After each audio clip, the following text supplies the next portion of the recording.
안녕하세요. 김신정 목사입니다. 오늘은 예수님이 하신 일들 중에 신비롭고 동화처럼 재미난 사건에 대해서 이야기해 보려고 합니다. 예수님께서 가버나움이라는 도시에 들어가게 되었을 때 성전세를 받는 사람이 예수님께 반세겔 성전세를 낼 것을 요구합니다. 그때 예수님께서는 베드로에게 낚시를 해서 물고기 뱃속에서 한 세겔을 꺼내어서 성전세를 내라고 말씀을 하는 것입니다. 예수님은 왜 물고기 뱃속에서 동전을 꺼내서 성전세를 내게 하였을까요? 예수님께서 비록 검소하게 사셨지만 그 정도의 돈도 없었는가 하는 생각이 듭니다. 반세겔이라는 것은 2드라크마를 말하는데 한 드라크마는 하루 일당에 해당되는 돈입니다. 그래서 현대적으로 하면 한 3, 40만 원 정도 되는 돈인데 예수님께서 그 정도 돈도 없었는가 하는 생각이 듭니다. 물론 돈이 없었을 수도 있겠죠. 그래도 좀 이상한 것은 굳이 물고기 뱃속에서 동전을 꺼내는 그런 신비한 일을 할 것이 아니라 물고기를 잡아서 돈을 낼 수도 있을 것이고 또 아니면은 제자들과 함께 일을 해서 한 세겔을 마련할 수도 있었을 텐데 예수님은 굳이 베드로에게 바다로 가서 제일 첫 번째 잡히는 물고기 뱃속에서 동전을 꺼내서 주라는 그런 신비한 일을 지시하시고 그런 신비한 일을 하시는 것입니다.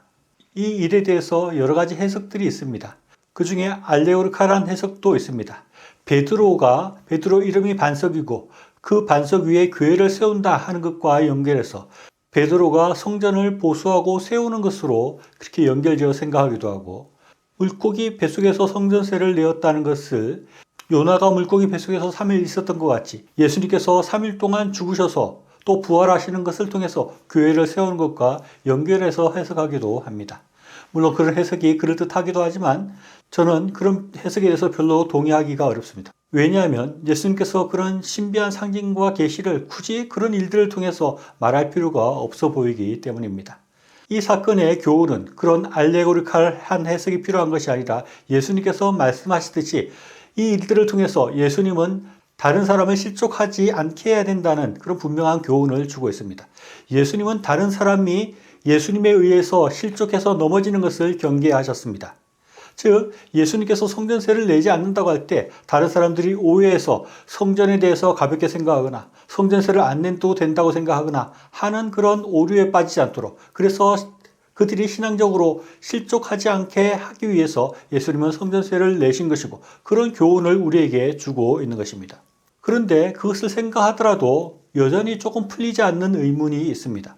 예수님은 왜 굳이 물고기 뱃속에서 동전을 꺼내는 그런 동화와 같은 그런 일들을 하셨는가 하는 것입니다. 어떻게 보면 좀 유치해 보이기도 하고 또 어떻게 보면 예수님께서 예수님의 신적인 능력을 너무 가볍게 쓰는 것이 아닌가 하는 그런 생각도 드는 것입니다. 그런데 우리가 잘 생각해 보아야 될 것은 예수님께서 굳이 이런 이상하고 어떻게 보면 좀 유치하고 어떻게 보면 너무 가볍게 신적인 능력을 사용하는 것이 아닌가 하는 그런 오해를 받을 수 있음에도 불구하고 이런 일을 벌리신 데는 특별한 목적이 있는 것이 아닌가 하는 것을 오히려 생각해 볼 필요가 있는 것입니다. 저는 이 사건을 통해서 예수님께서는 예수님의 능력을 우리에게 보여주기를 원하시고 예수님의 세계관을 우리에게 보여주시기를 원한다고 생각을 합니다. 물고기 뱃속에서 동전을 얻는 데는 아주 많은 기적들이 필요합니다. 누군가는 동전을 바다에 빠뜨려야 되고 또 그 빠뜨린 동전을 그 물고기가 그것을 삼켜야 되는 것입니다. 그리고 베드로가 낚시하러 왔을 때 그 물고기가 그 베드로의 낚싯대에 걸려야 하는 것입니다. 그런 여러 가지 기적들을 통해서 예수님은 물고기 뱃속에서 동전을 얻게 되는 것입니다. 이것은 예수님께서 이 세상의 모든 일들을 다스리고 주관하시고 움직이신다는 것을 우리에게 말씀하는 것이라고 할 수 있습니다. 또한 우리의 눈에는 물고기 뱃속에서 동전을 구한다는 것은 도저히 상상할 수 없는 일이지만 예수님께서는 능히 그런 일들을 이룰 수 있는 분이시라는 것을 보여주시고 그런 세상이라는 것을 우리에게 말씀해주고 있다고 할 수 있습니다. 이 사건이 좀 특이한 것은 예수님께서는 오병이어의 기적을 보이시기도 하시고 많은 불치의 병자들을 고치시기도 하셨는데 또 그런 기적과 함께 예수님께서는 물고기 뱃속에서도 돈을 만들어내실 수 있는 분이시다는 것을 말씀하고 있는 것입니다. 또 다르게 말하면 이 세상은 하나님이 함께 하실 때 예수님의 뜻이 있으면 놀라운 방법으로 돈이 생겨날 수도 있는 세상이라는 것입니다. 예수님께서 뜻하시면 우리에게 놀라운 방법으로 돈을 주실 수도 있다는 것을 말씀하는 것이라고 할 수 있습니다. 그렇다고 해서 맨날 우리가 로또 복권을 사놓고 열심히 기도하면 돈이 들어온다, 그런 식으로 신앙생활을 하라는 것이 결코 아닐 것입니다.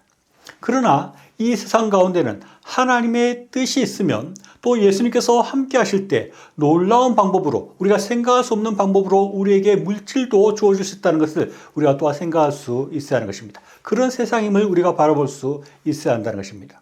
어떤 사람들은 예수님을 믿으면 우리가 큰 부자가 되고 예수님을 믿고 기도하는 것을 통해서 더 큰 물질을 얻으려고 하는 사람들이 있습니다. 이 본문의 말씀이 결코 그것을 지지하지 않습니다. 우리가 더 많은 재물을 얻기 위해서 신앙생활을 하는 것, 그것은 결코 옳은 신앙의 모습이 될 수 없습니다. 그러나 우리가 또한 생각해야 될 것은 하나님이 함께 하실 때 하나님의 방법으로 놀라운 기적들이 일어날 수 있다는 것입니다. 하나님의 방법으로 우리에게 물질을 주시고 우리에게 돈을 주실 수 있다는 것도 우리가 생각해야 하는 것입니다.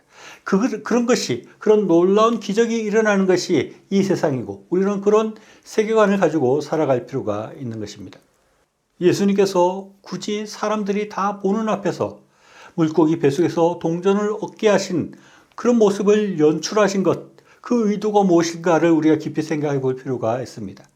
주님께서 함께 하실 때 우리에게 물질도 주실 수 있고 우리에게 필요한 돈을 주실 수 있는 그런 분이시고 그런 세상임을 믿고 바라보고, 우리가 너무 물질에 연연해하며 물질의 걱정에만 얽매여서 사는 것이 아니라 하나님이 함께 하실 때 우리에게 물질이 주어지고 필요한 돈이 주어질 수 있음을 믿고 바라보며 저 천국을 위해서, 하나님 나라를 위해서 주님께서 원하시는 것들을 이루어가는 삶을 살아가는 저와 여러분이 될 수 있으면 좋겠습니다. 시청해 주셔서 감사합니다.